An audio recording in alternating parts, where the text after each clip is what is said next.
قرآن مجید میں پہلی سورہ ہے اہدنا الصراط المستقیم۔ سورہ فاتحہ میں اللہ نے یہ دعا سکھا دی، اہدنا الصراط المستقیم، اور یہ ایسی دعا ہے کہ یہ مسلمان پڑھتا ہی پڑھتا ہے۔ 5 نمازیں ہیں، چلیں 5 نمازیں نہیں پڑھ رہا، کچھ نمازیں پڑھ رہا، اس میں تو پڑھنی پڑے گی سورہ فاتحہ۔ تو اللہ تعالیٰ نے اس میں یہ سکھا دیا کہ مجھ سے مانگو، صراط مستقیم پہ چلنا، صراط مستقیم پہ رہنا، مجھ سے مانگو۔ تو پہلی ایڈوائس تو یہ ہوگی سب کو، مجھے بھی، کہ جو انسان بھی صراط مستقیم پہ چلنا چاہتا ہے، گائیڈنس پہ آنا چاہتا ہے، اپنے آپ کو درست کرنا چاہتا ہے، اپنی لائف کو سنوارنا چاہتا ہے، تو اسے اللہ سے مانگنا پڑے گا سب سے پہلی بات۔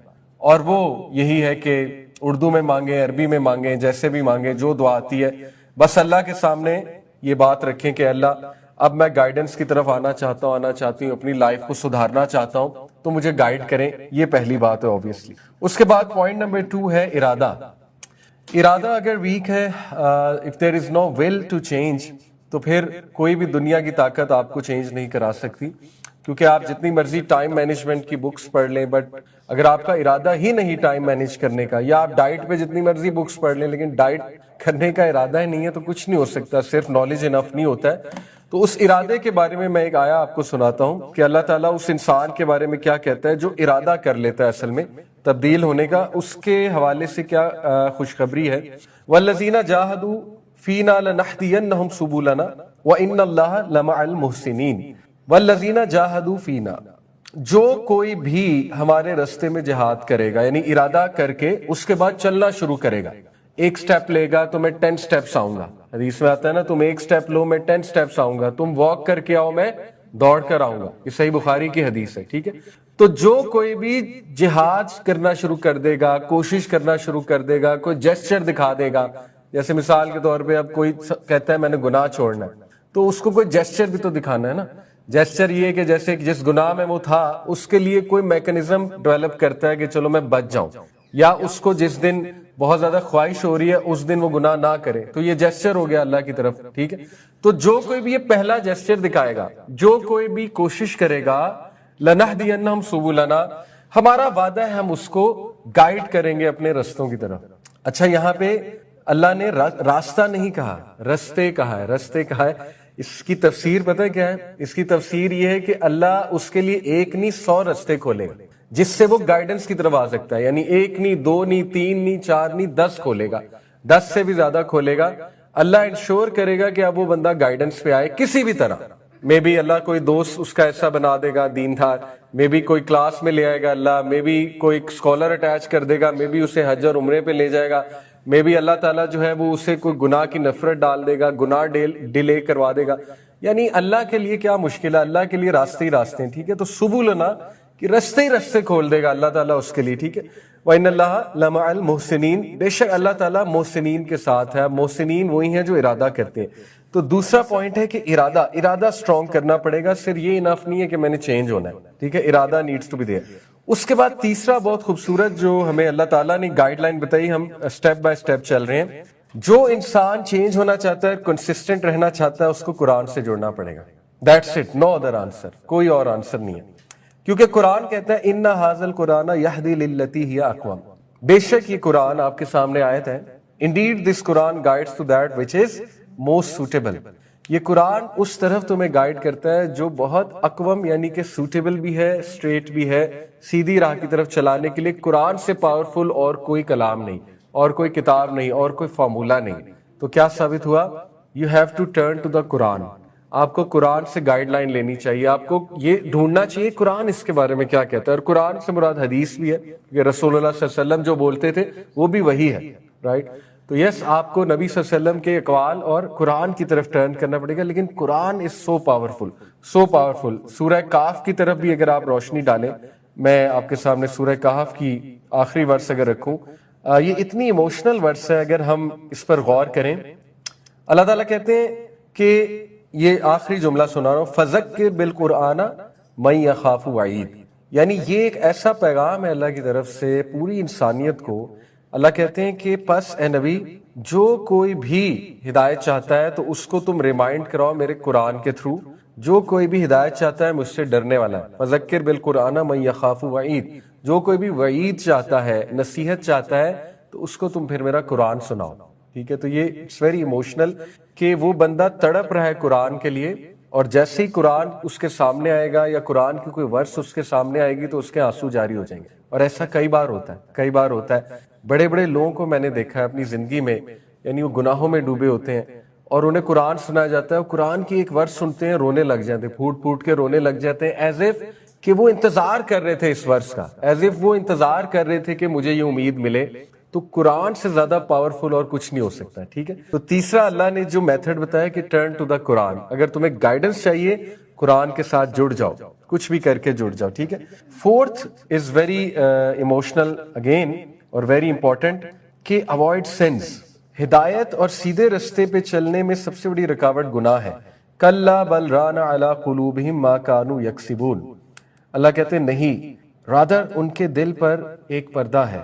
کلا بل ران، ایک ران ہے، ایک کور ہے ان کے دل پر جو انہیں ہدایت پر آنے سے روکتا ہے، جو انہیں نیکی کرنے سے روکتا ہے. اس کا مطلب ہے کہ گناہ جو ہے وہ انسان کے نیکی میں رکاوٹ ہے. And rightly so. علامہ ابن القیم نے گناہوں کے 10 نقصانات بتائے، جن میں سے پہلا از سو ڈیپ، سو ایموشنل، سو لاجیکل، باقی تو اپنی جگہ ہے ہی، لیکن پہلا اتنا ایموشنل ہے، وہ یہ ہے کہ گناہ آپ کو اللہ تعالیٰ سے ڈسٹنس کرتے ہیں. کیسے؟ سائیکولوجیکلی ڈسٹنس کرتے ہیں. کیسے؟ دیکھیں، جو بندہ گناہ کرتا ہے نا تو وہ پھر شرمندہ ہوتا ہے. وہ جب شرمندہ ہوتا ہے تو اگر تو شرمندگی اور ندامت اتنی اس پہ حاوی ہو جائے کہ وہ اس لیول پہ آ جائے وہ کہ اب تو میں اللہ کو فیس کر ہی نہیں سکتا، اب تو میں اللہ کو فیس کر ہی نہیں سکتی، تو یہ وسوسہ آتے آتے آتے آتے وہ بندہ واقعی پھر اللہ کے پاس نہیں جاتا. کیوں؟ کیونکہ وہ یہی سوچتا ہے میں تو فیس کر ہی نہیں سکتا، میں تو فیس کر ہی نہیں سکتی.